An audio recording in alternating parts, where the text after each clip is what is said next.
Hey, what's up, guys? I'm about 3 hours into Crimson Desert and wanted to give you guys my first impressions of the game. Before doing so, I do want to mention something just to give some context.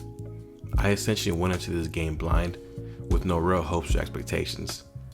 I honestly found out about this game from a buddy during a gaming session. He asked if I heard of it and that it was a day one pickup for him. So I decided to look up some gameplay, saw how beautiful the game looked, and a mention of it being somewhat of an ode to Zelda's Breath of the Wild, and figured, man, why not? Let me give it a try. One other thing to keep in mind is that I am playing it on a base PS5, not a PS5 Pro, where you'd have access to better specs. And since I'm mentioning that now, I figured I'd use that as a segue to my first talking point, the game's graphics and performance. I'd be remiss not to cite a previous video of mine where I do allude to not being too much of a stickler when it comes to frame rates.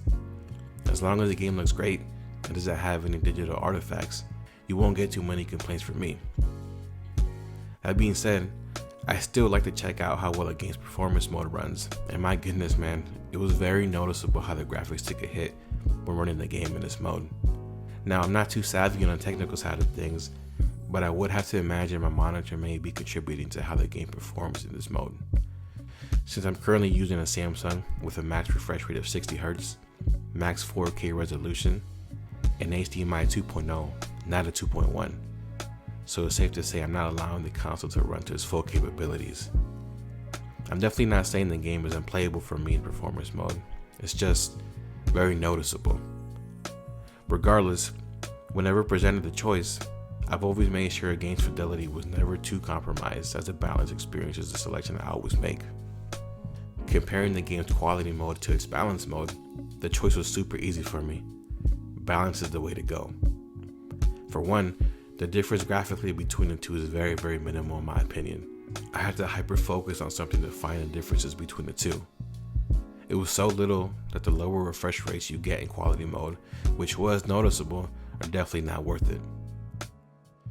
There's not much else I really want to say when it comes to the graphics and performance of the game. I don't want to speak too much on this side of things just because I am running it on a base PS5. But I will conclude with mentioning that the game does indeed look beautiful.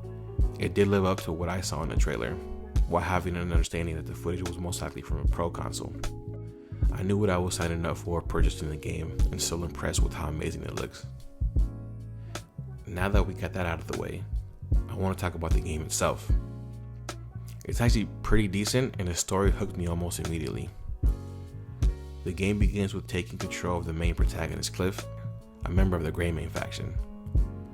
Soon after introducing Cliff, the Greymanes are attacked by a group called the Black Bears, which results in mostly all of Cliff's associates being killed and surviving ones scattered across the land. The Black Bears leader Myurden ends the invasion by stabbing Cliff several times and slitting his throat, virtually killing him. You wake up in an unknown location, which you find your way out of eventually and end up in Hernandian territory, and link up with Sebastian, who I believe found and nursed Cliff back to health after his run-in with Myurden. What follows is pretty straightforward and is what you'd expect in a game like this. You're given several quests which serve as lessons on the gameplay loop and further setting the foundation for the rest of the game, eventually leading to the first boss battle once you arrive in Hernan Square.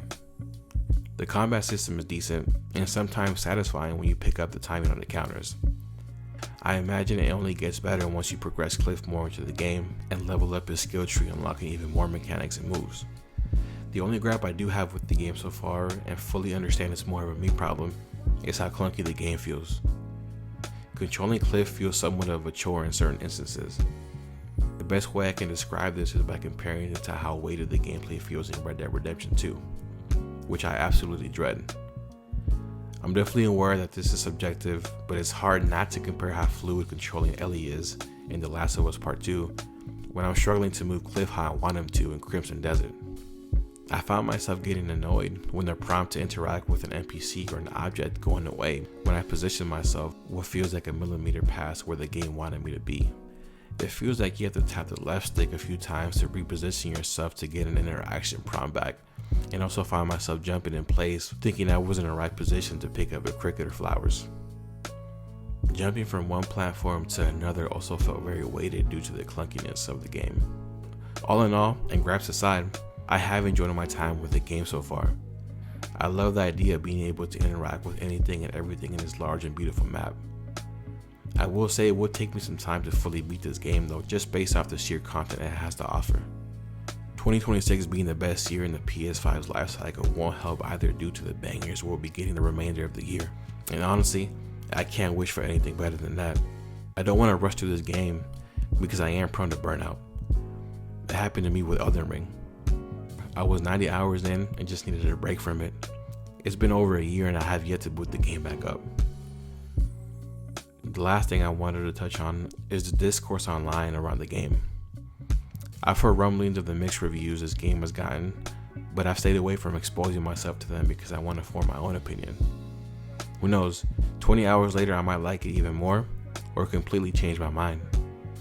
I don't have any expectations, hopes, or outside influences affecting my opinion of the game, or any game for that matter, in the hopes that I can be an unbiased source for those listening. Until next time, stay up and play what you like. Can't keep still.